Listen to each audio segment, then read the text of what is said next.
Hey everybody, happy Friday. This is Love and Reload, the voice of the relocation industry. I am your host, Ben Cross, and I am joined by the illustrious and matching Bryan Bloom. How are you, Bryan? I'm doing great, and we do match. Yeah, you're a hat guy. I'm a hat guy. I saw your headshot on LinkedIn, and I was like, this is super cool. I'm getting a little feedback on your end there. On my end? Okay. How are you, Bryan? I'm sorry. Great. And Yeah, I don't know. It might be a little delay there. Mute it real quick. I saw your. There we go. We might have to. So this might be our first muted guest. This could be a really new, novel approach in live stream video. I'm gonna log into LinkedIn here. Maybe let it catch up a little bit there. Yeah, I don't know if maybe you're playing the video in the background or not. But anyway, everybody come on in. That's my one screw up. We're done. Yeah. I told my wife, so best piece of advice I got for my wedding day was actually something's going to screw up. Be prepared for that. Laugh about it. Exactly. And for me, and so me and my wife got this advice, we're standing up there, and we're cutting the cake. And on the cake, it's supposed to say like love something and friendship. And they forgot the D on friendship, and it just said friendship. Oh my God. And we laughed, and it was great, because we expected it. So good for you. Anyway, that's life, right? Sorry about that. No, it's all good. It's all good. I don't hear it now. You sound great, by the way. It was me. It was you. See, rookie. Anyway, no. I know. Technology, forget it. Well, it's such a wild world we live in because 2 years ago nobody was doing this stuff. No one was doing it. And I'm sure you see this in your business too, digital marketing, because it's like hurtling forward at the speed of light. Yep. And stuff changes so rapidly. Yes. Even if we're cutting edge, like you are in your industry and I am in my industry, we still don't know what we're doing. We're just holding on, I mean, no offense, maybe I don't know what I'm doing, Well, I'll let my clients be the judge of that. Right. Well, fair enough. And if you got them, then you probably know what you're doing. If you're on LinkedIn right now, we gave you a few minutes to trickle in there. Go ahead and drop your name, the company you work for, where in the world you are. It's Friday. It's 3 o'clock Eastern. I know we probably got some folks in Europe right now watching this, maybe having a toddy right now. Gosh, there's probably people on the West Coast, Vinny. I'm looking at you, probably having a toddy right now, too, at noon. So go ahead and drop it in the comments. Let's have some fun today. We're wearing our hats. We have kind of I'm going to say this is kind of a lavender, purplish, kind of a floral print. What color is your shirt there? It's similar. It's paisley. It is a blue, but the wall is gray. So I like it. I don't know how I look in France right now, but you look amazing in France. Thanks. You look amazing in San Diego. San Diego. I got the surfer picture behind me. I don't know. We're not allowed to go in the water right now, so this is pretty much where we're allowed to go. So I want to tee this up for everybody. They're probably like, okay, besides playing dress up, what are you guys here to talk about today? And the reason I had Bryan on is, first of all, Bryan, I'm not sure if you even know this, but Adam Lowy from Move for Hunger told me you got to talk to Bryan Bloom. Super sharp guy when it comes to digital marketing, especially in the moving and relocation space. And here we are from home, sheltering in place, looking for silver linings. Business has come to a slowdown, in some cases paused altogether. Those of us who are fortunate enough to still have a job right now and not be furloughed are thinking about how do we emerge from this down period, this pause? How do we emerge in June, raring to go, peak season, making sure all the trucks are full, making hay while the sun shines, possibly in a compressed peak and beyond in the recession that we're currently in right now, let's be honest. And that's why I saw, okay, Bryan, I got to have Bryan on. He's got to teach us how to kind of get with the times. And so, Bryan, first, for the people out there, just really quickly give us an overview. What is digital marketing comprised of? Yeah, so digital marketing is your whole online presence. And for us as digital marketers who have clients, that generally means their organic search showing up in the search, which is your website, your Google My Business, your reviews. Most people think of it as their website. And then digital marketing is also going to include, if they do paid advertising, primarily that's going to be things like pay per click, might be Facebook ads, retargeting and stuff like that. And then anything else that's, that's digital, but it usually relates around those things. And that's what we're experts in.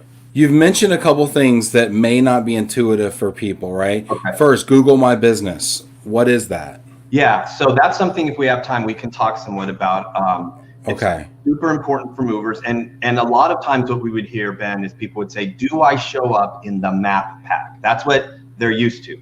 But if you search a brand, and sometimes a keyword, if it has commercial intent, okay, movers near me, things like that, you'll see the, like if you type your company name, you see the knowledge panel that shows up on the right. Mm-hmm. That's your Google My Business. And if we have time, we could talk about that. That's a Google product that's becoming extremely important. Because that's how you get on that first page. Everybody wants to know how to get on the first page. Well, now you got a map pack.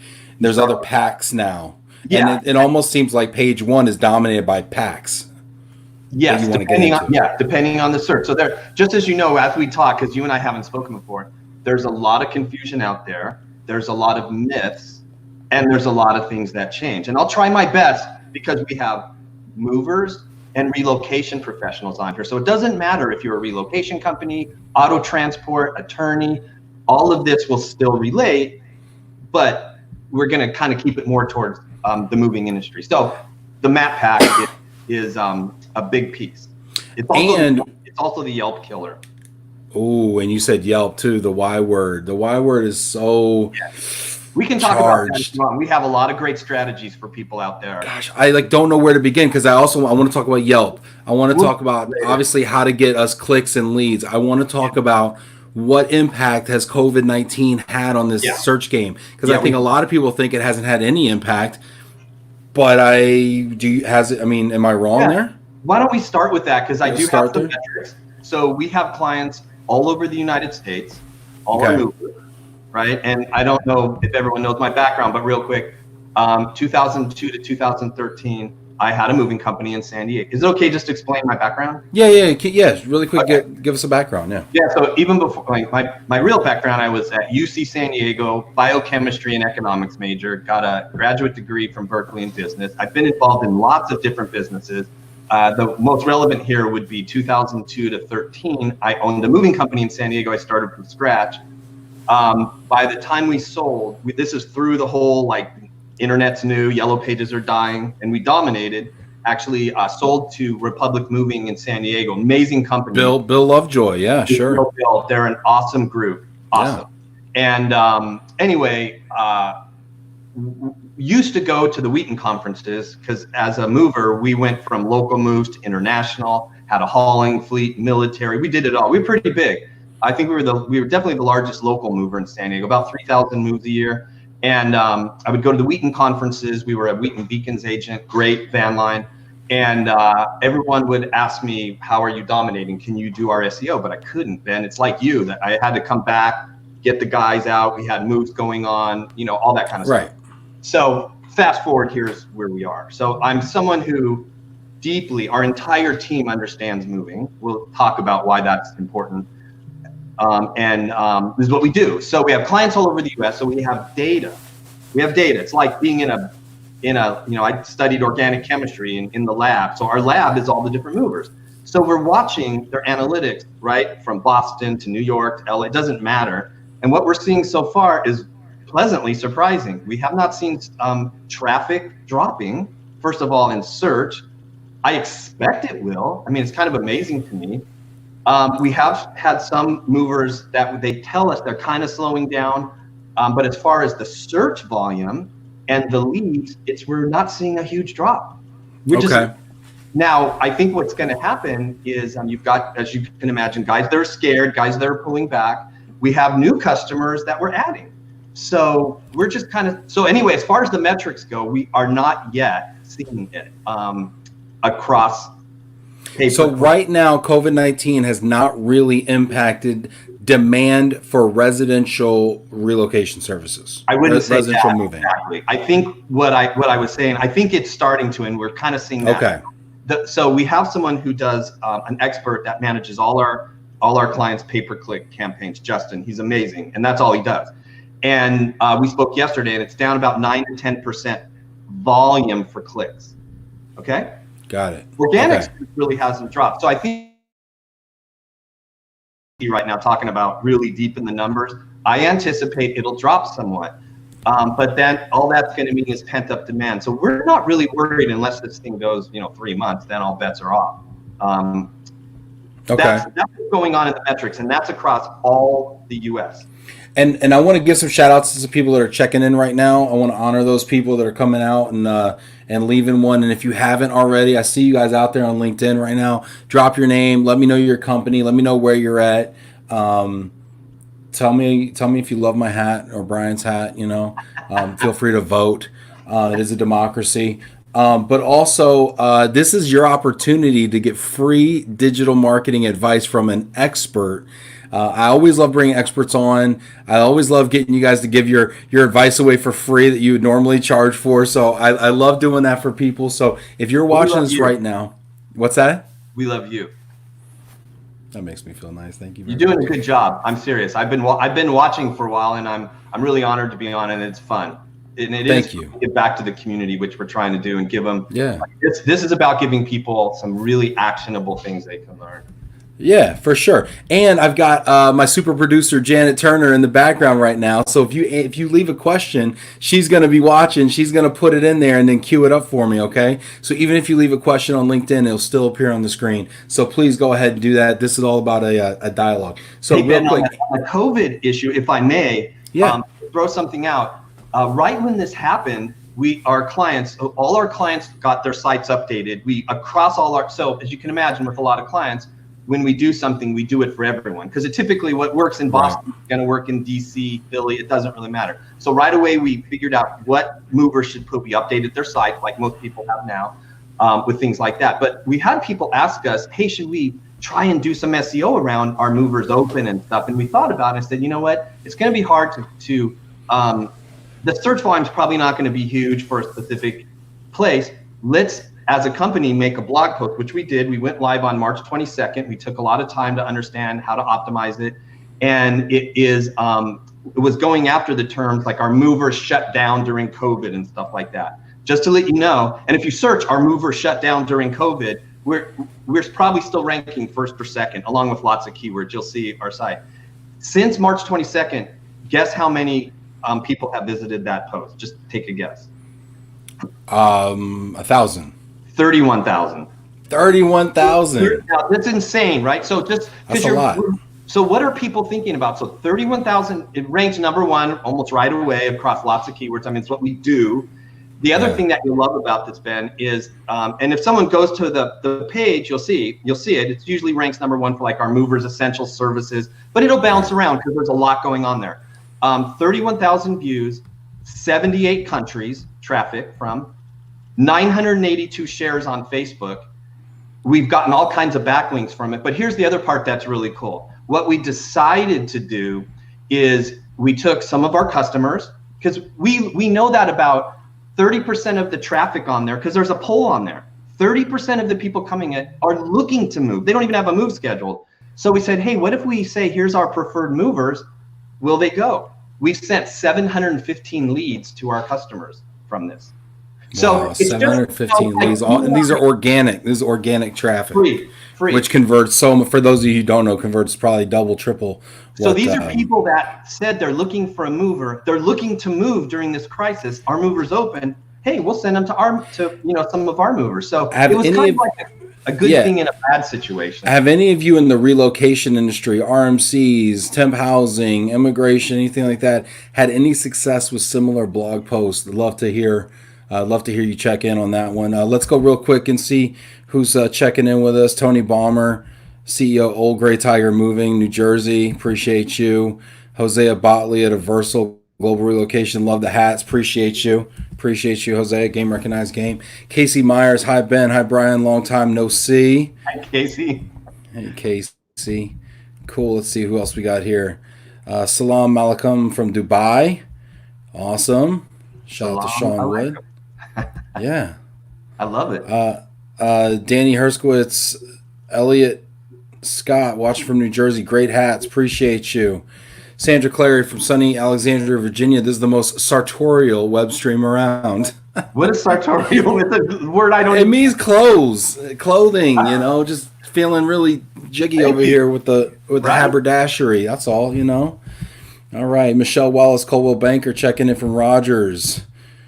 Hi, Ben and Brian. TGIF from Victoria McCullough. Hey, Victoria, how you doing? Good to see you. Tatiana Boucher, marketer who just loves everything intercultural, including relo and mobility, checking in. Let's see, Don Chance, Sweet Brims Brothers. Love it. Met Don out in Portland. Good to see you, Don. Matt Smith, Move Matcher, love the hats. Man, we're getting some, you know, I gotta look at doing this this hat thing more often, I feel like. I even got a hat on I even got a little brim on my guy over here. Let's see if we can go over here. See my guy over here? He's ready to rob a bank. Yeah, he's got his face covered, which is the guidelines right now. That is right. That is correct. I appreciate you seeing that. He's actually not a suspect in a robbery. Jake Lowry, Swaggy Hats, appreciate you. Kelly Gurin checking in. John Case checking in. Jason Grove. Hey, Jason, good to see you. Steven Seligson from Malloy Brothers in New York. George Camacho, working from home, self-isolation. Time of day to first.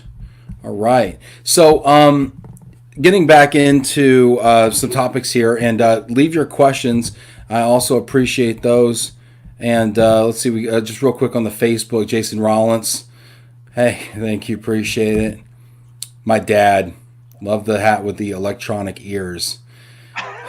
So dad jokes are one thing, granddad jokes are even worse. That's all I'm going to say about that. Eric Works, asked Brian if he liked my text earlier. I did, Eric. Eric's an amazing mover. You want to talk about someone who's on fire. Where's Eric out of? Atlanta, hot Atlanta, on fire. All right. Okay, so let me ask you this. Let's go through here. We got some questions from people that wrote in earlier. Oh gosh, let's see here. What you know what? I'm going to just jump right into it because this is what people really want to know, right? I'm sure this is the number one question they ask you about is how do I get on the first page of Google, right?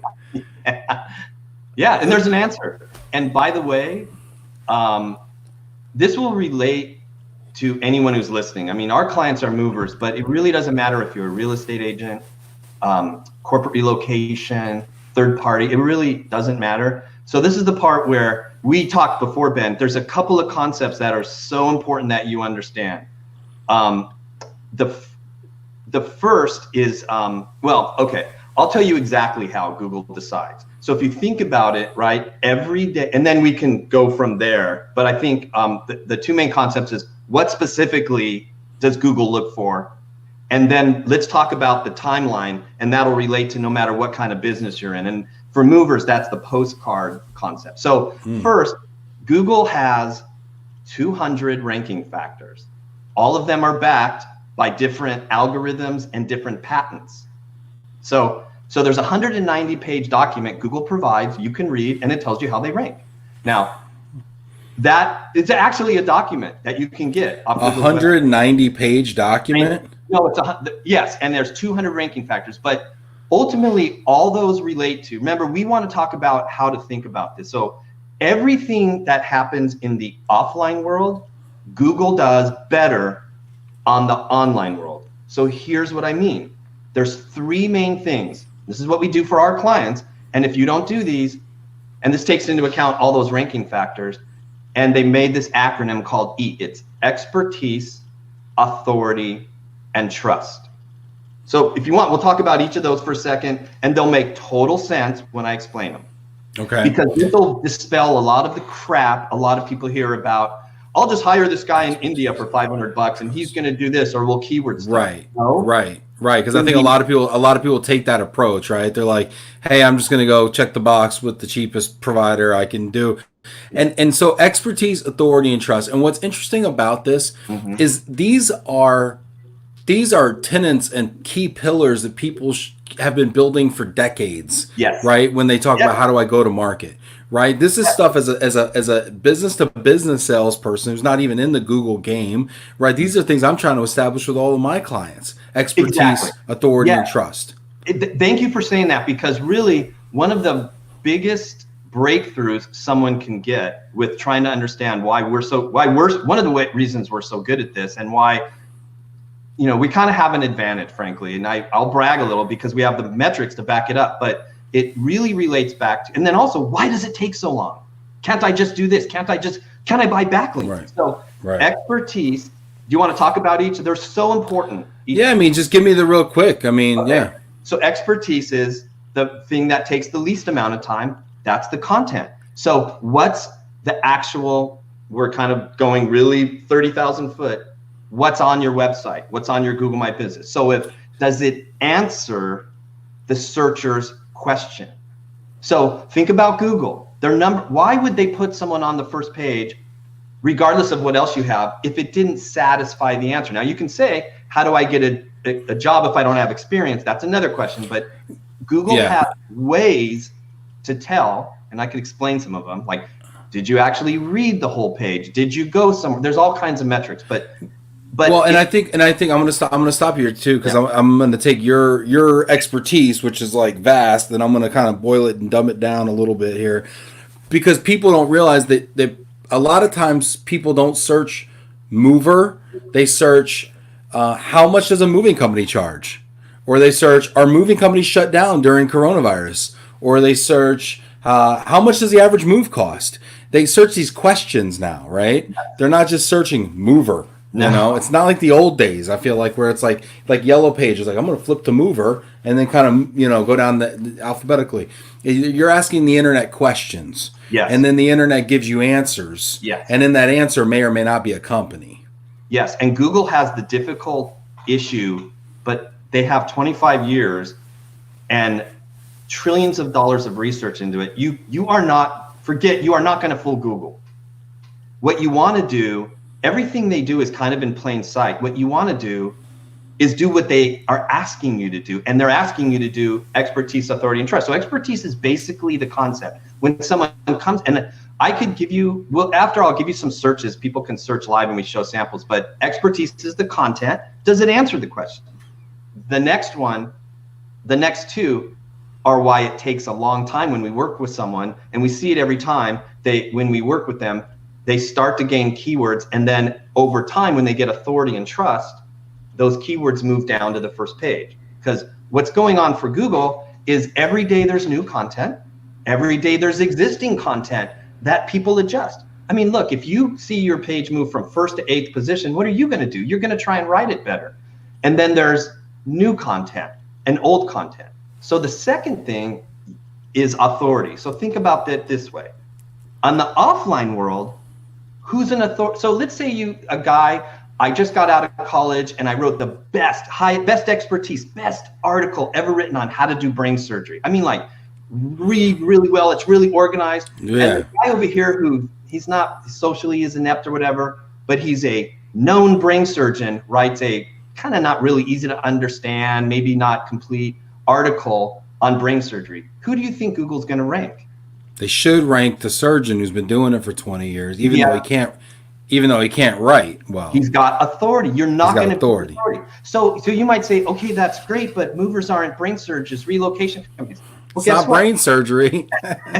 But you can actually, can't you become an authority for everything moving in Atlanta? I'd like to think that's what I'm trying to do right now. So right. So aren't there sites out there that come up a lot for authority? Like, think about if you type something medical, what is a site that comes up all the time for medical searches? Like WebMD. WebMD comes up. They're authoritative. I got two kids. I live on WebMD. Is it always the best content? It doesn't matter. Yeah. So the third one, so you can make a website become, in Google's eyes. So what happens if you become an authority of everything moving in Atlanta to Eric's, or any of our other clients? Google says, oh, you wrote that article that people loved on this. Now you wrote this new one, whoop, straight to the top. So everything you do in SEO has to be built. It's like working out at a gym. You can't just go in one day and just work out your biceps. You have to have the whole body strong. If you make your whole body strong, it's easy to make your legs strong. So and this is where I think that people really miss the boat, right? Because they hire, I'm going to say they hire somebody like you, or they hire somebody, right? Or maybe they think their kid, they think their kid's 22, so he must know how to do this, right? And they hire him, and then they just say, go off and get me on the first page, right? But they don't understand what an organizational commitment it is to become an online authority. You can't outsource that. That would be like me taking my brand new salesperson and say, hey, I want you to have an internet podcast that establishes you as a moving and relocation expert. Right. Go do it. It's like, yeah, but you're not a moving and relocation expert. So you can turn on the camera, but nobody's going to watch. And so I think that's what you have to understand. So if you're a business owner or a senior marketing person out there for a moving and relocation company, you have to understand that this isn't just like a task. This has to be a strategic organizational commitment to producing the kind of content that you need to establish yourself as an authority. Yeah, and here's another example. Take someone that we all love. Take Chuck White. Yeah. I've known him over a decade. Is Chuck an authority on international moving and military? Yeah, hands down. Okay, yeah. So if he starts a podcast, don't you think he's going to get some viewers right away? So I'm saying like those authority moves with a person and it moves with the website. I'm not going to go into too much detail, but that's the second thing. So the third thing, which will make a lot of sense in the offline world, is trust. So we kind of know what trust means, but what does that mean from the offline to the online?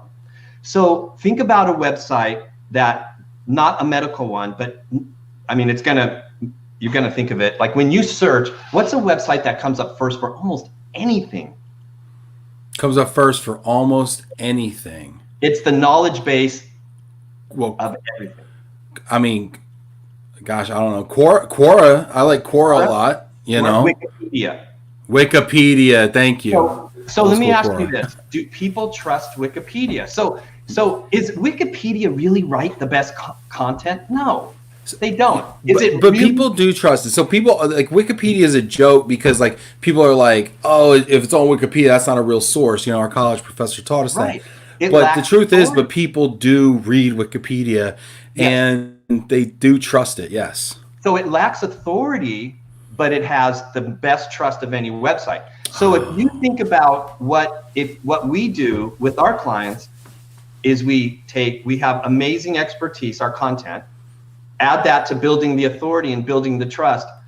No one's going to beat us. And I mean, so I got to ask a question here because a lot of people out here that are watching this right now probably can check the authority box, right? They're established businesses. But they don't have online authority. In real life, they can check the authority box. And let's assume for a second that they've ported that also to their internet presence. Okay. But how do we now check the trust box? Like I can't have am I supposed to have a wiki page about moving on my universitymoving.com site? I mean, I'll give you some examples, and I'm going to pull up this one thing so how does Google measure trust? Because it's, this is one of those things where it's like, well, I kind of know what it is. And by the way, you can have trust with brands. Like I trust Freightliner, right? You can trust a brand, but how do you build? And by the way, trust happens over time, right? Just like offline with online. So here's some of the things Google will look at. I mean, these are just some of them. They're going to look at your Google My Business, the thing we talked about.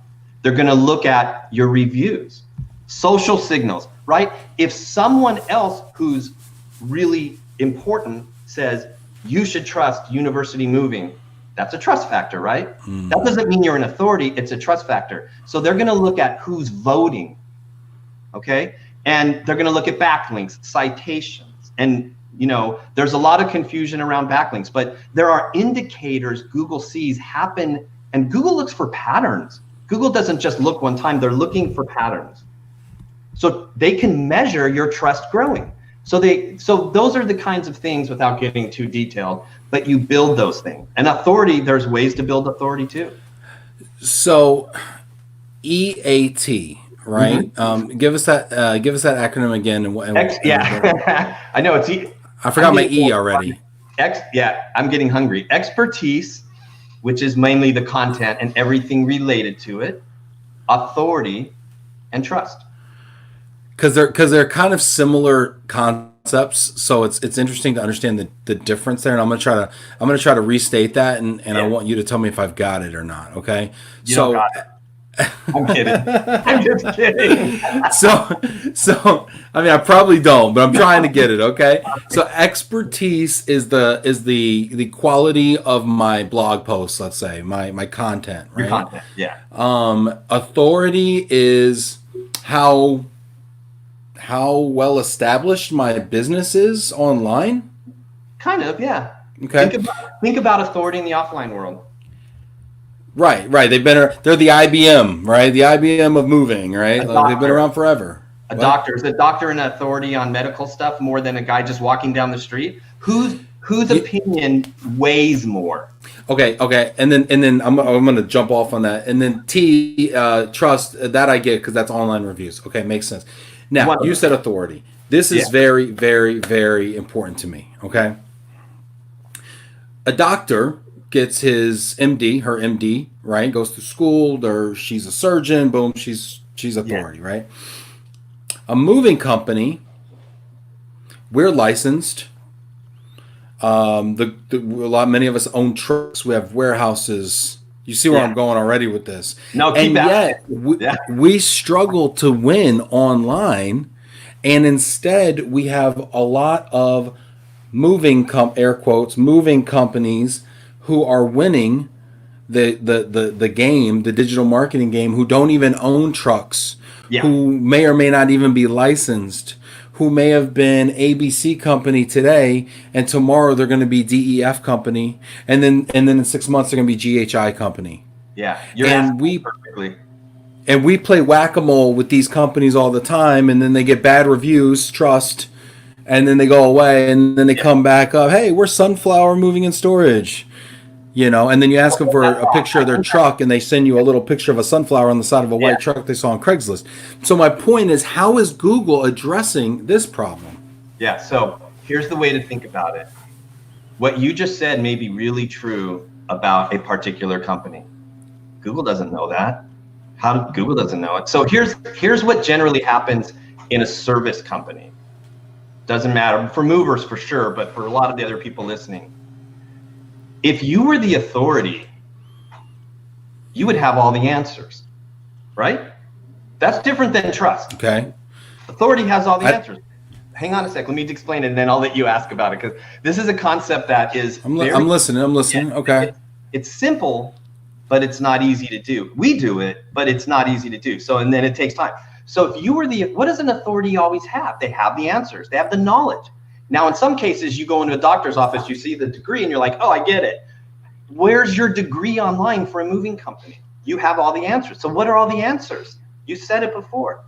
If I'm an authority in Atlanta, like Eric's site's becoming about moving, I would have all the answers. So what would I have all the answers to? And we can get to that in a second. We know what those are. We know what those questions are. You asked some of them. There's hundreds of them. So to build authority, you wouldn't just have the answer to Atlanta long distance moving company. You might have the answer to, should I move to Atlanta or Boston? How do I hook up my utilities in Atlanta?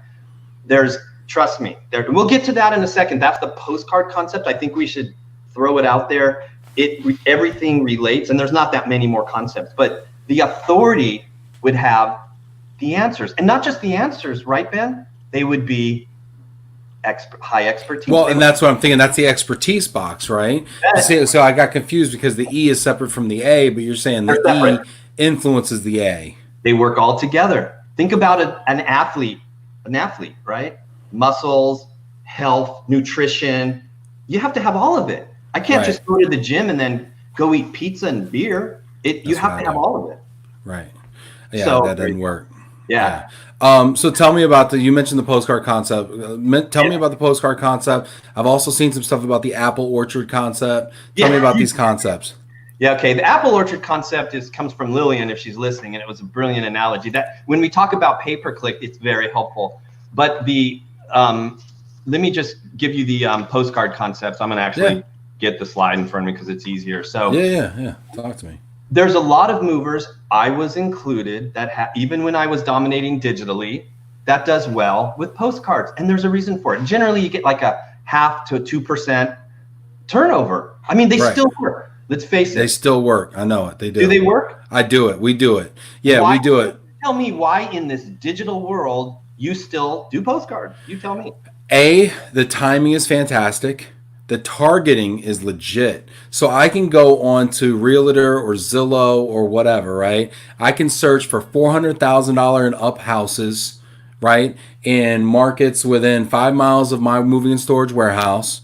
And I can send all of those a postcard. And I can do that every month.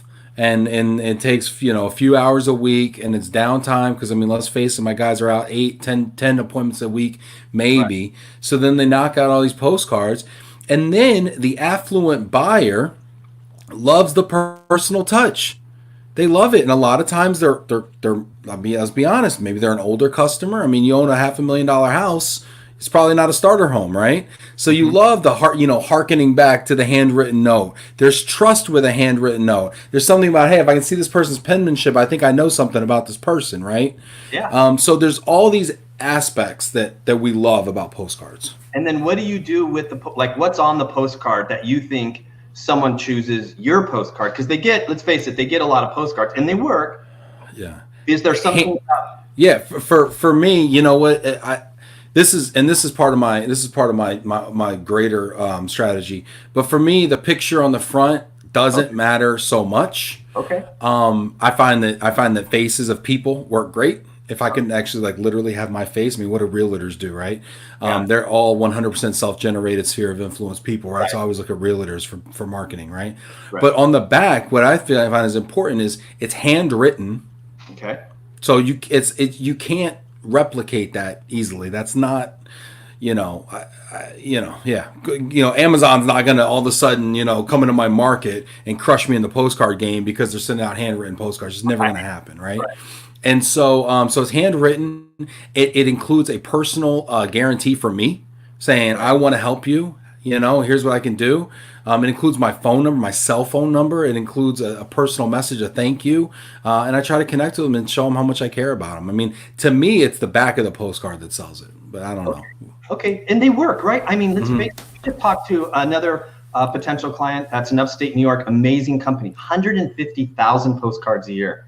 Wow. And I didn't know exactly how many that are converting, but let's say it's 1.5%. That's a lot of moves. Mm-hmm. Now, let's take that concept, and you said it exactly right. And they work. And I don't think we have a mover that's a client of ours that doesn't use them, and we encourage them. But here's the thought behind it. And then just stop and think about this for a second.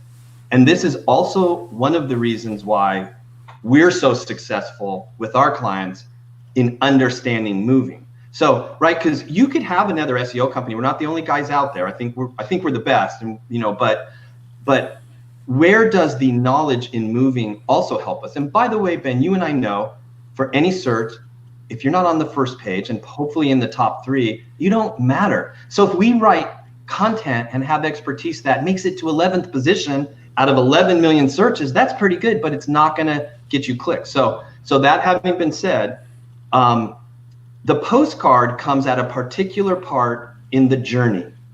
Their house is for sale or it's sold. Or it's pending. Yeah. Yeah, pending. Now I got to find a mover. Isn't it fair to say that wasn't the first time that person researched things and I'll just give you some real examples. How to get residency, Tampa versus Miami, moving to a city, best neighborhoods, things to do in a city, cost of living, how to donate my furniture, how to hook up utilities, how do I buy a home, getting my address changed. The list is literally endless. So hold this thought for a sec, because this is going to start to make a lot of sense and all the light bulbs are going to go off for everyone.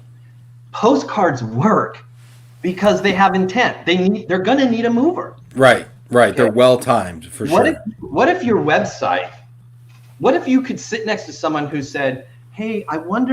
how how do I get residency in Ohio? And you're a mover who can move people to Ohio, and you go, hey, not only do I have the best answer, the expertise, I move people.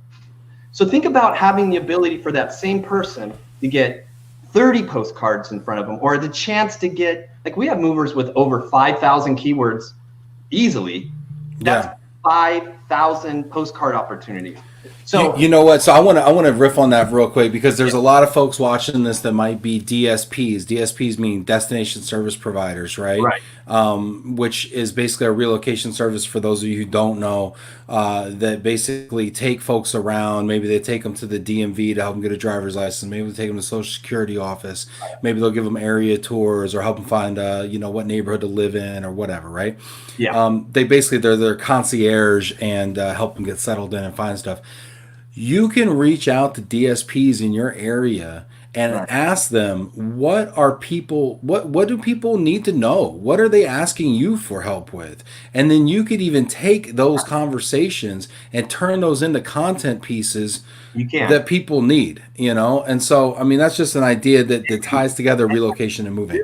Cool. And I get a little excited because I love this business, is we already know what everyone's asking. I know what the search volume is, and I can look across all our movers, not only know, but I can tell you pretty much what percent are going to convert to a move. I mean, we have the data, so we don't waste time writing things that don't work.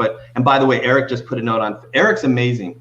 And he's one of those people that, look, there's an ROI with direct mail, but imagine now letting your website send out hundreds of other postcards. And so what I want to give you, just to give you an example. So like if people are out there and they have their computers, you could search, here's just one as an example, Utah DMV address change. I mean, that's something someone might type if they're moving in Utah, right? Right. Utah DMV address change. Our client typically comes up first. We actually show up in the featured snippet higher than the DMV. So there's hundreds of different things. Things like Tacoma utilities, So I'm not saying that we don't try and beat everyone for stuff like, XYZ movers, XYZ moving companies. We get it. But what we're talking about is dominating and having not just that one digital or that one postcard, but all through that journey, people are searching now.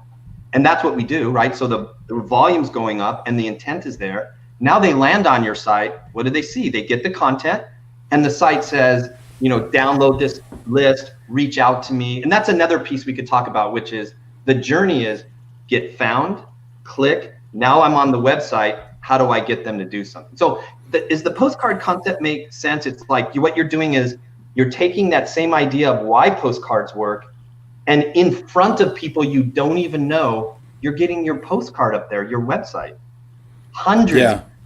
Yeah. I mean, it seems like a big, hairy task, but I mean, that's why I guess it's important to have somebody that's invested for the long term, right? And it's also why it's not a like a check this off the list kind of a thing. It's an ongoing thing. I want to check in with some people here who are putting some comments out there, and let's see if there's any questions. Jamie Massler from Mississippi, appreciate you, Jamie.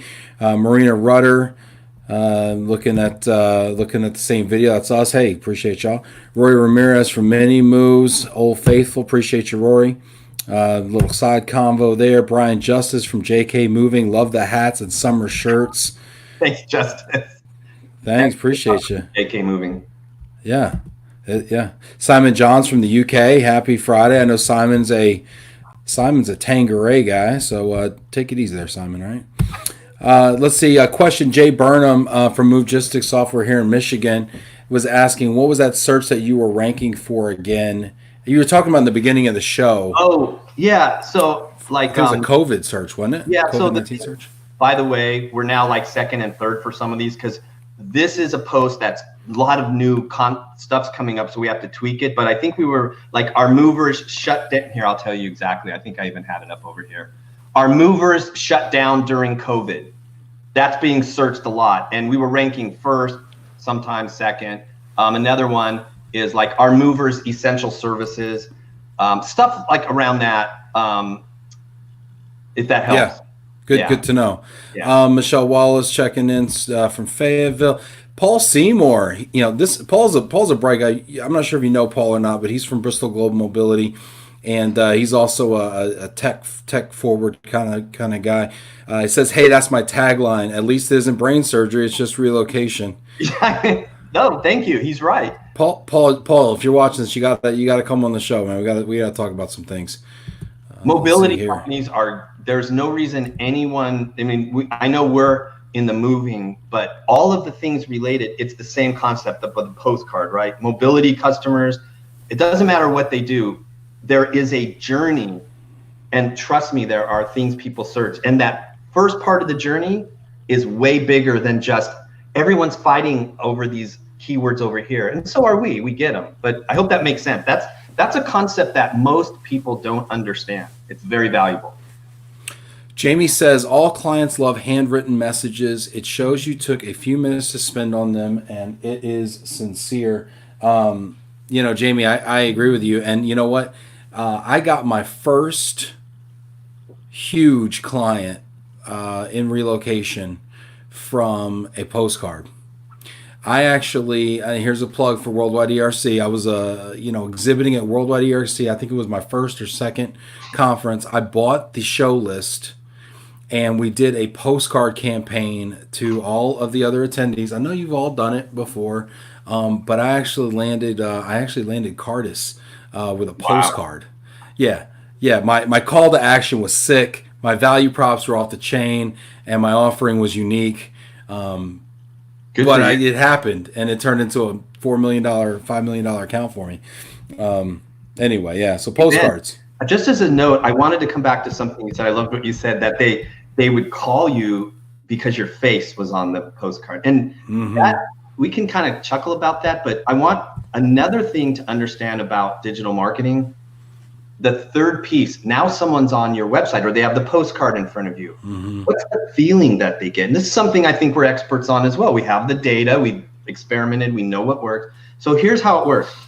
If someone comes to your website, right, and they're there, all we want is for them to fill out the form or call. We don't really care if they read everything on the homepage. It's great if they do. And so one thing that every website should do or could do, in our opinion, because we see it working, we watch the behavior, put a video on your homepage. And for example, if you go, some of our clients would be like 2 College Movers, Mass Bay in Boston, Crut Moving in Ohio. And those are videos, those are samples. So when we get a new client, we actually have a document, we give it to them, we tell them how to videotape it on their phone. But what they're looking for is an authentic feeling. And I will guarantee you, if you go to any of those clients or any of our other ones, you'll watch that video. And the idea here is like, oh, they're moving that brownstone. They're hoisting that. They could probably do my move. And that right there is a piece of digital marketing. But I loved how you said they liked my face. And that is not a small thing. If someone gets a feeling, I can trust this person. Yeah. Right? Yeah, authenticity right now is everything. I mean, it's almost becoming played out and cliche, but the minute you think that, the minute you become irrelevant. Because the truth of the matter is we are professional bullshit detectors right now. We go through life and we just see people trying to send us marketing messages every 20 seconds. We're getting bombarded with some sort of a message in our apps or on our phones or wherever, on the commercials, whatever. And so we become so good at seeing through people's BS, right? And so the only way to win today is to be authentic, to be yourself, to be personal. If I stood up here and I was like, University Moving and Storage is a great company, you should find out why, call us today. Like, that doesn't play anymore. Right. Like that might have played in the 80s. That doesn't play anymore, What's people all the time, they want to do video. But they want to do video, but they want to record it, they want to edit it, and then they want everybody in the office to look at it. They want to script it, record it, edit it, everybody look at it, say, okay, it's fine, and then they want to publish it 3 weeks later. Now, that doesn't play anymore. One of the things that is the quickest for anyone out there that is looking at their website and they're kind of wondering, like, what can I just do based on what these guys are talking about? First of all, I would do a video on your homepage if you could. 12 to 25 seconds. But the other thing is, what's the most inauthentic kind of photo you can use? Stock photo. You said people can see through BS. I mean, the person on the phone, I mean, everyone knows that. Stock photos are terrible. Don't ever use stock photos. If you have stock photos, you need to get rid of them right now. And if you love somebody, tell them to take them down off their website because they're just trash. They're just garbage. You know, I got to give the first people I ever saw that they figured this out was Crown. Crown Worldwide. They're a moving and relocation company. 160 locations, been around 50 years. But every photo that they have on their website is actually people that work for their organization. Now, they're professionally done, but they're all people. So if you ever say, oh, that's a nice picture of a family, but yeah, that's Tony, that's his wife, and those are their 2 kids from New Jersey. Like, there's a story there, and you could tell it. So I think you got to go with real life photographs, even if it's not as clean and, you know, beautiful and immaculate. You still have to go with that. So part of SEO, which I'm surprised we're even talking about this, but it isn't a small thing, because the first thing we have to do is get them to show up in search, or it doesn't matter. The second is someone's got to click on it, and that's another concept if you want to come back to it. The third is now they're on the website. So think about this, what you're talking about. All people normally do, it's very emotional, right? Do I trust these guys? Do I want those people coming into my house? So to your point, when we work with the client, we don't have them go hire a professional photographer. I swear you could just go and see, because people that move, they get it. And it's like, oh, that's what the crew looks like. And as long as they're not doing gang symbols and stuff, that actually works so much better. We see the engagement so much higher because people go, I can see this person in my house. The other thing is, if you won an award, right? A lot of movie companies have won an award, right? And you see this, you see a picture of the award. You see like a picture of the award. You know what's much better than that?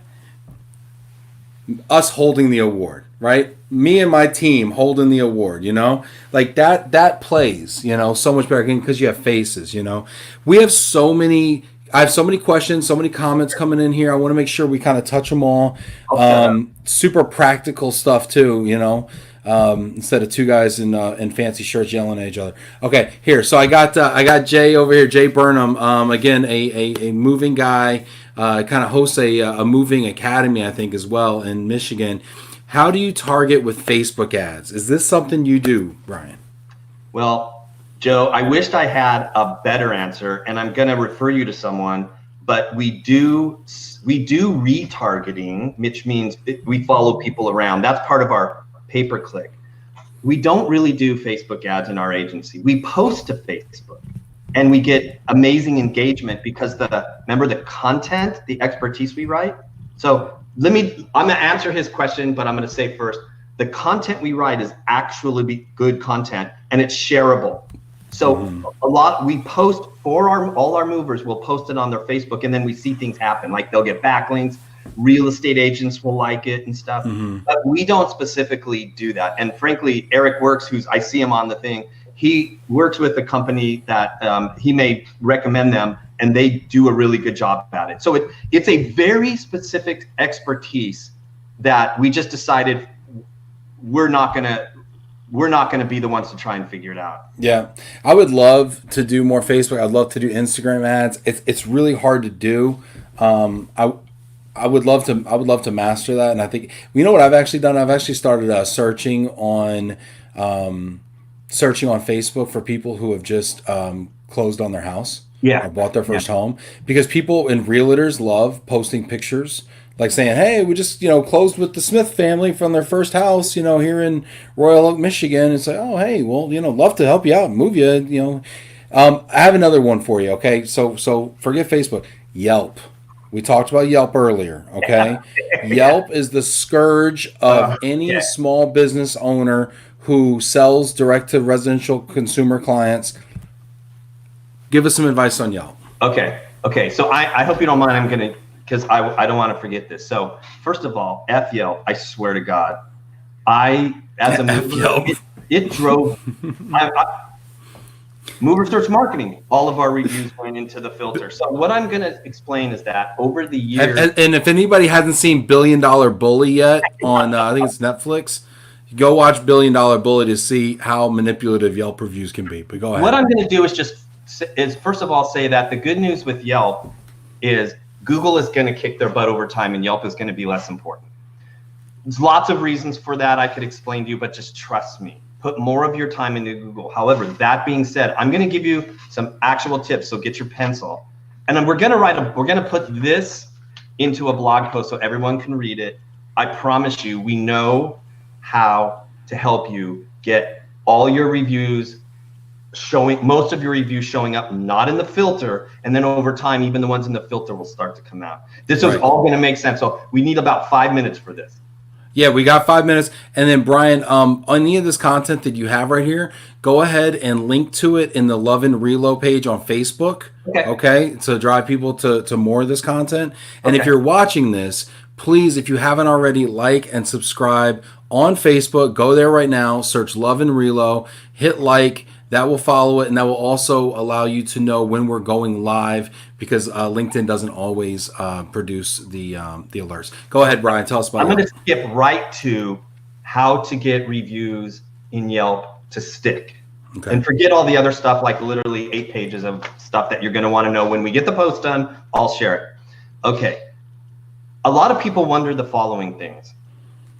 I had a legitimate, I've had 15 legitimate reviews. They all went into the review filter, but this one negative review of this guy who it's his first review, no picture, no other reviews, no friends, that one sticks. Well, I'm going to tell you, there's a reason for this. It's all going to make sense. Preach. So Google says, they'll say things like, oh, your reviews that are in the filter, they're not legit because maybe you asked for them and maybe you didn't even ask for them. They're real customers, right? Or that person isn't have enough reputation. It's all bullshit. Okay? Here's what's going on. I mean, there's a little bit to that. Yelp, like Google, has algorithms. Just like Google has EAT, Yelp has their own kind of EAT. Their number one thing they're looking for is, did you ask for the review? Okay, well, how would they know that? I mean, legitimately, how would they know that? Right, because that's what they always tell you. You're looking for characteristics of a review that's not inspired, perhaps. I'm going to give you some secrets, and I promise you they'll work. And they're going to take some time, but I promise you they'll work. So the first thing is, how would Google know? Okay, well, the first thing is by the referrer. So here's what I mean. In analytics, when we're working with SEO, I can tell you where your traffic's coming from. You got traffic from Facebook. You got traffic from your Google My Business. You don't think Yelp can tell where that person came from? So if you sent them a link, or they even clicked on a link on your website or a text, Yelp knows they were referred. So if you want, so first tip here is people need to search via the Yelp app or the Yelp website for the name of your company to find your profile to leave you a review. If you send them a link to your profile, they will know that's what you did and they will discount that. Yeah, and by the way, if you've been doing that a while and you've been getting a lot of legit customer reviews that way, even if they just click on the Yelp thing on your website, in my opinion, because it's a referral, and they could think, well, I would not do that. Now, if you've been doing that for a while, your trust score is like this. And you ever wonder why some of the movers, these local guys, have like 500 reviews, and you're like, that guy sucks.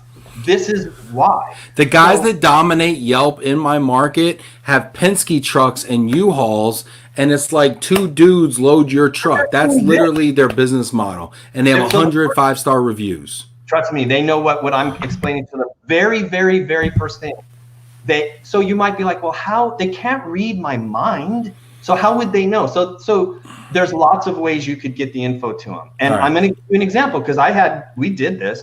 I had moving crews and they would go out. So the number one best way, let's face it, the crew is out there, the move goes well, the crew's asking for the tip, right? This whole process happens on every move.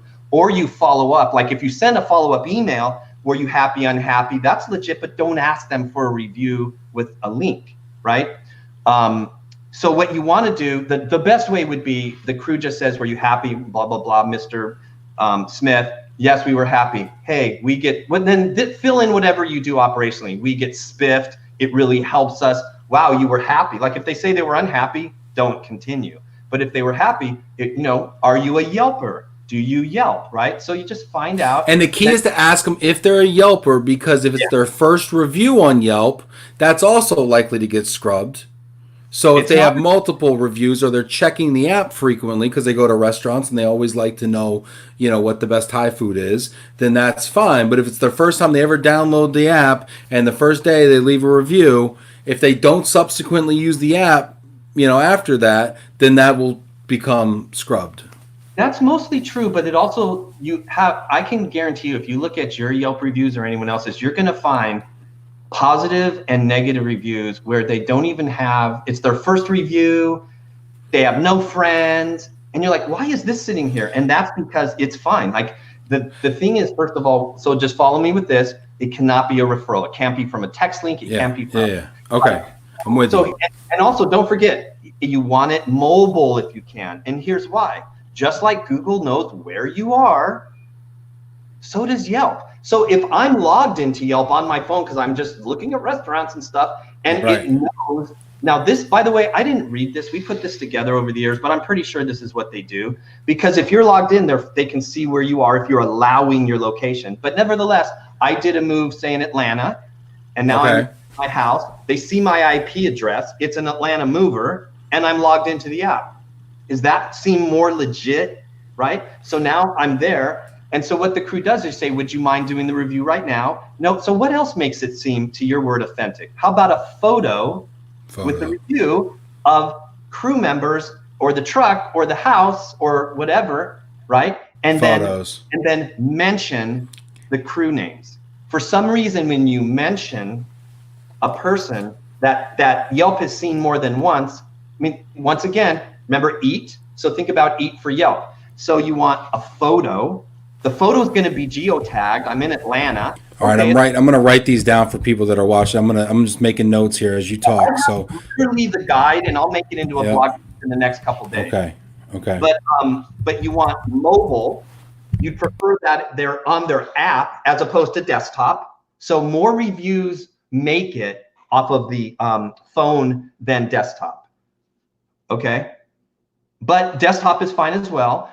Mention the crew. Get a photo or two, you're going to start seeing them stay. But remember something else. As you do this, think about, like, this is the thing about, think about a pattern. If you institute this and all of a sudden you're getting this beautiful way of doing it, but one day you had none, now you have 20, instant red flag. So you have to do this slowly because their algorithm is looking for patterns, right? So if all of a sudden it switches in your Yelp, what do you think? It's a scheme. Because this is all software. Google's the same way. They're looking for patterns. Anything that's not a good pattern, it's a scheme. So do this, what I'm saying, start it little by little. You'll start to notice reviews are sticking. And over time, as your trust goes up, reviews that are stuck in the filter will start to go out. Now, I'm not putting a guarantee behind this, but it worked for me and other people that have tried it. Okay. Name the people of the crew, do a photo, do it off the mobile app, right? And preferably do it at the end of the move. And I think you're going to start to see some really good stuff. And the other one I saw too, long posts. So when you're typing a review, they're like, oh, that's good. Put a little mustard on it, Oh, wow, you're really off to the races. Like they coach you, right? So basically keep typing stuff until it stops telling you to type more stuff. Okay, and then it's long. There's detail. Honestly, this is fun stuff. We could literally talk till 9 o'clock tonight. But the other thing you're going to notice is if you go to reviews in your Google My Business, or you look at any company and you look at the reviews, you notice at the top it'll say 9 mentions of furniture, 8 mentions of claim, 3 mentions of this. What do you think's going on? It's a pattern. They're looking for stuff. So you're absolutely right. If they can start to use words that Yelp thinks will help the next person looking, right? The next searcher. Yep. So clearly use moving type stuff. Like they used floor protection. The crew was great. They broke down my boxes. All of that stuff, which would be normal, is going to help. The other thing is, how often do these people use Yelp? So even though you might say, oh gosh, they've only done one review and it was to slam my company, or they've only done one review and it was great and they didn't prioritize it, or I say scrub it, not recommended. Yeah. It goes into the grayed out. It doesn't count towards your score. What I've seen or heard is that even though there's a lot of lurkers on Yelp that don't produce content, don't review stuff, but they use it every day to figure out what restaurant to go to. Yeah. And so those people count too, because they're engaged with the app and they're using the app, and it might just be that today they decided to become a reviewer, you know. So they can't be a situation, you know, to your point, one of the first questions you asked was, are you a Yelper? Yeah. I.e., do you have the app? Do you use it all the time? Yeah. If you go and create an account and then the first thing you do is review your moving company, is probably not going to. Now, in the long run, so if people start doing that are movers or whatever, you're going to start to see, and by the way, I call BS on Yelp continuously saying it's because it's the first time. It is not. It is not. And you see one review accounts that stick everywhere. And you also see guys in markets, I mean, we all have them, where you're like, they have 500 reviews that are sticking and only 7 in the review filter because they're doing this. People think that Yelp is a trusted source of information, and I'm not going to lie, I use it for restaurants, but it's not a trusted source of information because there's well-documented cases of people going on Craigslist who are Yelp elite users and selling Yelp reviews for $25. There's companies in Israel who also create fake profiles, and you can buy Yelp reviews from them as well. So I mean, it's not. And what's unfortunate about it, and the reason, you know, we're both so passionate about this, and any small business owner that's watching this is so passionate about it, is Harvard Business Review, Harvard Business School posted published an article in their journal. I think it was in 2012. So this is already 8 years old, about how a 1-star ranking difference in Yelp equates to a 10% reduction in revenue.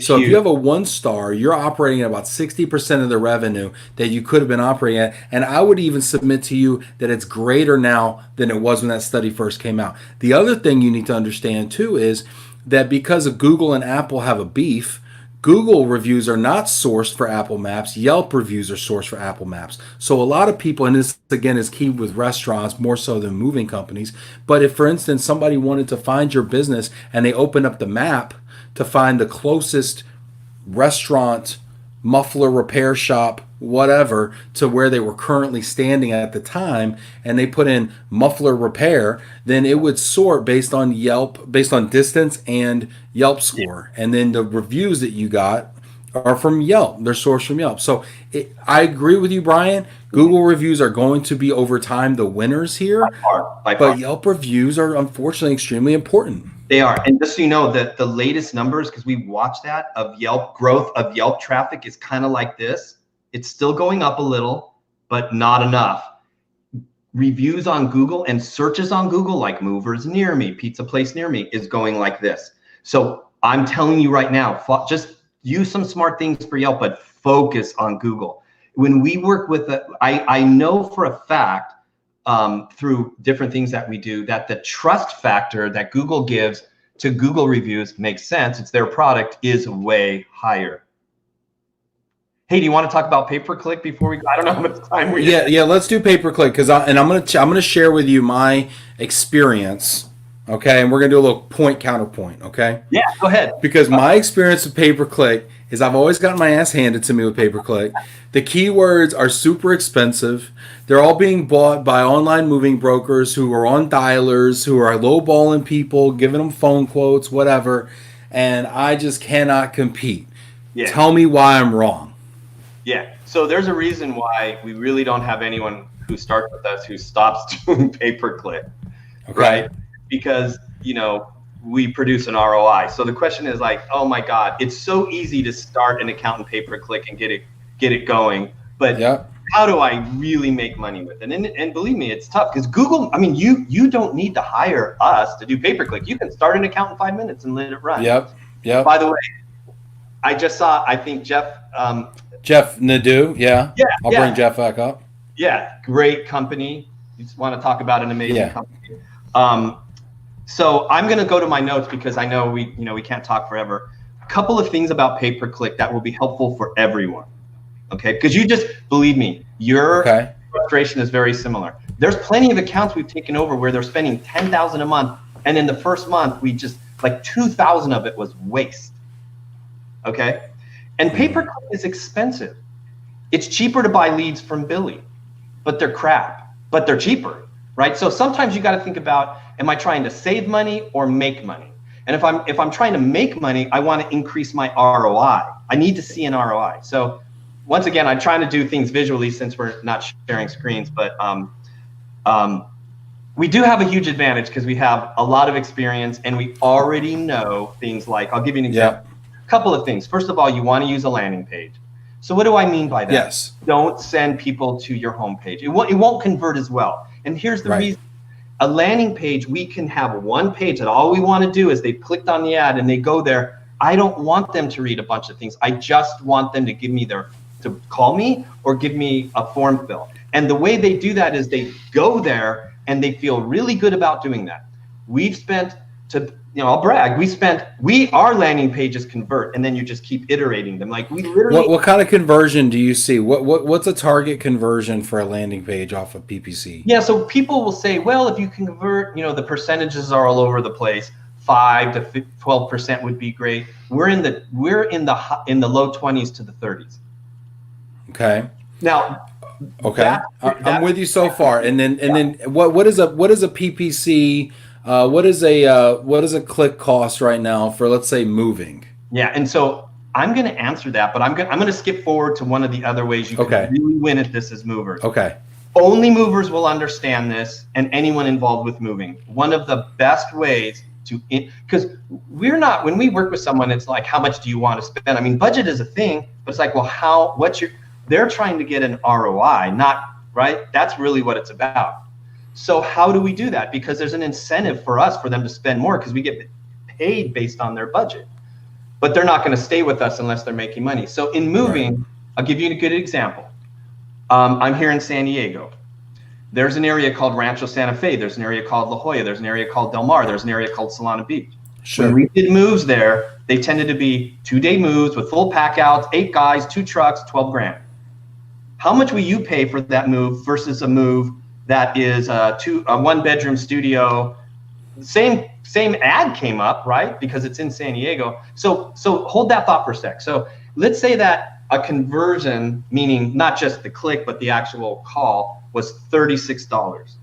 Well, if it turned into a $190 mini move where you barely made any money, would you rather spend the $35 for that conversion or $180 for the $12,000 move? So 180 for 12 is all day, no doubt. I mean that's a 1.5% cost, for ad spend, totally and I know within range. It's a stupid question, like duh, but I'm gonna tell you right now that is one of the main ways you win. So as you're forgetting first about like cost per click and stuff, you always want that lower, but what I want is an ROI. So for our clients, what we do when we work with them is they know their areas better than anyone.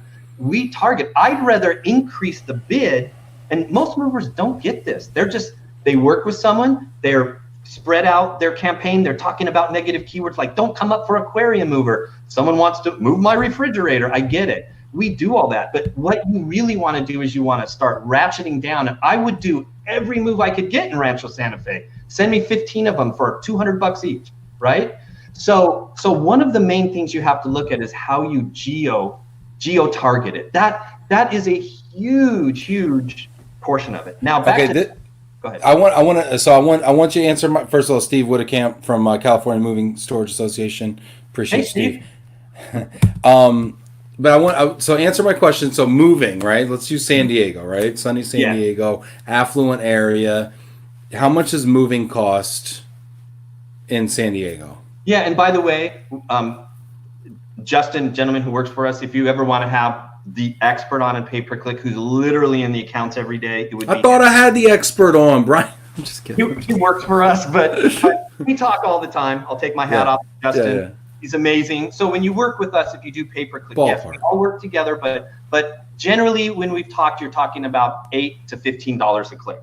Okay? First of all, that's low from what I think I'm seeing, but but maybe, and it depends on demand and all sorts of stuff. And I'm seeing closer to 15 to 20 is what I think I'm seeing. And also, there's another thing that people don't understand is, are you familiar with something called quality score? Because most people don't know what that is. I don't know. No. Okay, well, here we go. You ever fly on an airplane? Now, no one's flying on an airplane anymore. Back in the day when we used to fly on airplanes, yeah. Remember when you used to, and the guy next to you paid 30% more for the same seat? Yeah.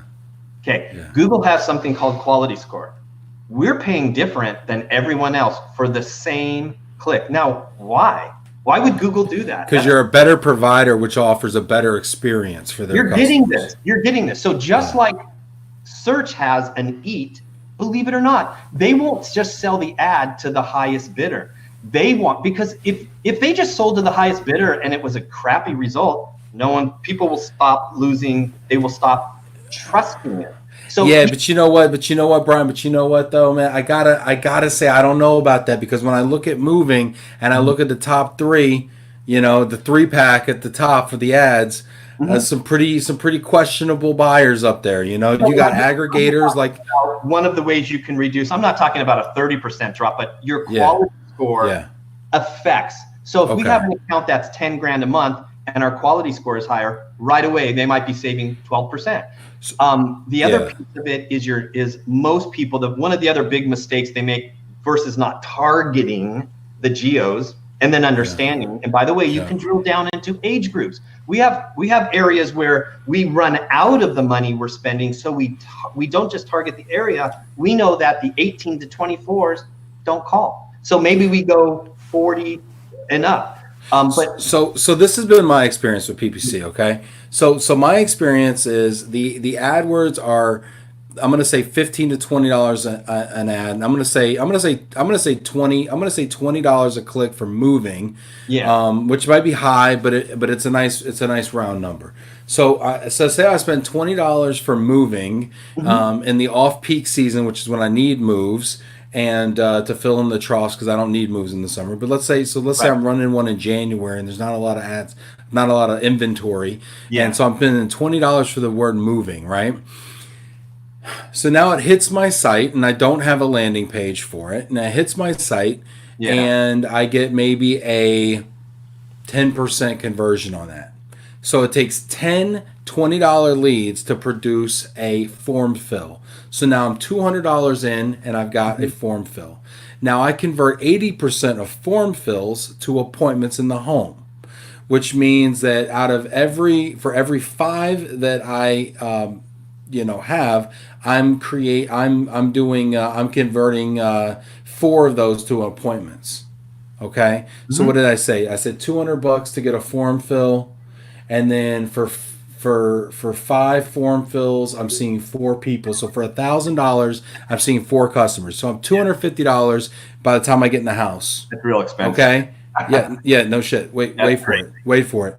And then my great salespeople convert maybe a third to half of what they're looking at. Let's say they convert half for easy math. Yeah. So that's $500 for a closed order.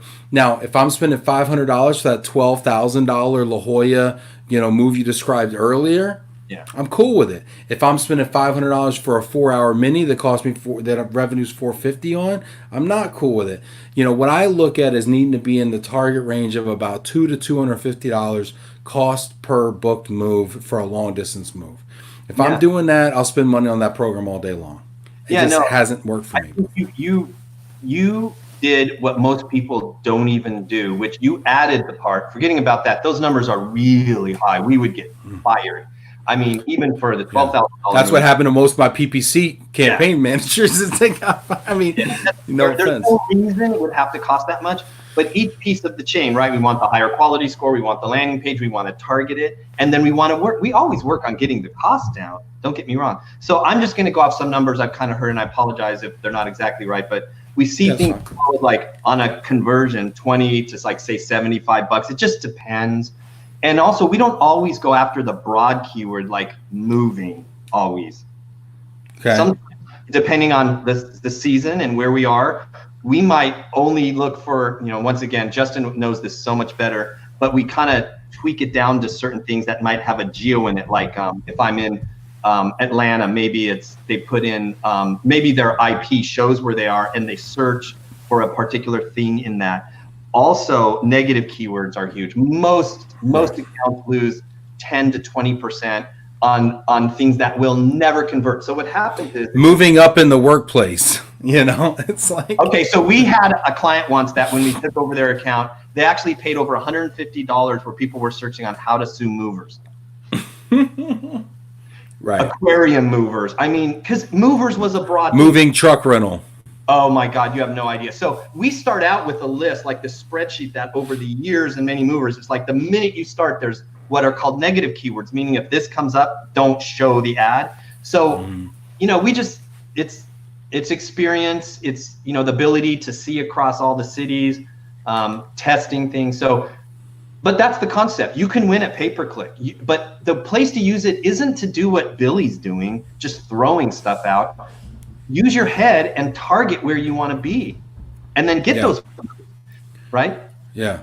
Yeah. So PPC's been hard for us. I mean, I think obviously people are doing it, people are winning at it. My fear is that the people that are winning at it are the aggregators, and I can't. It's hard to compete with the aggregators, especially when the way that they do business. But this is really interesting. That we had one other comment here that I wanted to put out there. Jay Burnham. Jay says the best place to put PPC is YouTube. Super cheap and easy to, quote, steal customers from the scammers and losers. Interesting, Jay. I'm curious about that. I mean, I always love to go fish where there's nobody else. I like blue waters, right? Jamie Master says, great content, guys. Appreciate all the tips. This is so relatable to other industries. Yeah, I mean, because we're also dealing with customers that are at the same juncture in their life. Steven Seligson says, what are you considering a conversion? A conversion is someone calling or filling out a form. So it's when we stop being involved and now it's up to sales and operations. A click is a click. They haven't done anything but go to the landing page. And Stephen, that's a great a great question, because there's so many layers to the funnel. There's clicking clicking the pay-per-click, right? There's clicking the keyword thing. There's converting at the form fill stage. There's getting in the home, which again, it's not a given that just because they filled out a form that you're even going to get them on the telephone or get them in the home. 80%, we feel pretty good when we're at 80%, to be honest with you. Yeah. And then there's, of course, converting at the kitchen table, right? Yeah. And then, of course, there's also the attrition from cancellations, which we're seeing right now. Can I throw one more concept out? I know we're wrapping up, but when this gets even, we love this. You can tell I'm really excited. I love this business. I mean, I've gone from a mover to this, and I mean, our clients are doing great. We love it. Once you get about the first year into it with SEO, and you start to gain the trust, authority, and expertise, meaning you're getting more traffic, you're getting more leads, you now have something that other people want. And I'll just give you one example. I want to give away, they're kind of like, some of it is secrets or whatever, but I love secrets. Okay. All right. So if people have their computer, just like, I'll give you an example, type moving to Clearwater, Florida would be one example, right? I lived in Clearwater, Florida. I can get you that. On your computer, what shows up first? I'm going to do that right now. Let me do that right now. Here we're live television. Moving. Hopefully I didn't screw up to Clear. I don't know. This is fun. Clearwater, Florida. It finished the search for me. Clearwater, Florida, spelled out Florida. With the first organic result. First organic result. So I have three. Is that organic? Is that organic? That's not an ad. 2 college brothers. That's our client, number one, right? So what I want to say is that when you show up, I could give people like hundreds of things to type right now that would blow them away. But now when you start to show up for something like that, think for a second, who else wishes they could be there besides a mover? Who else? Who's interested in getting realtors want to be there. So stop right there and think. This is where we get into the next level stuff of why, honestly, some of our clients over time do really, really well. If you're a real estate agent, Isn't that something someone would type that's thinking of buying a house? I mean, they're clearly thinking of moving, right? Yeah. So if you show up first for that, don't you think that a real estate company in Clearwater would be happy to work with you and say, I'll send you all of my customers if you just put me on your page? Yeah, 100%. 100%. So here's what happens when you work with someone like us who get moving and get this. As you build, as you grow your heat, you have currency, or you have value to other people. Because don't forget, we're competing with real estate companies. That's just one of hundreds. So, I mean, this is where it really you start to double and triple over time. This is not an overnight thing, right? So that's just another, and there's more. I love it. I always love the idea of saying, okay, you know, what am I good at? And then how can I leverage that value with somebody else, right? So think about I love that concept. If that client comes up for almost every city in Tampa and Gainesville, which he is over time, think about how many real estate agents, because this is something I always, I loved getting referrals from agents. They're great. It's like a postcard. They just call. I'm interested in booking. They don't talk price. Right. They book.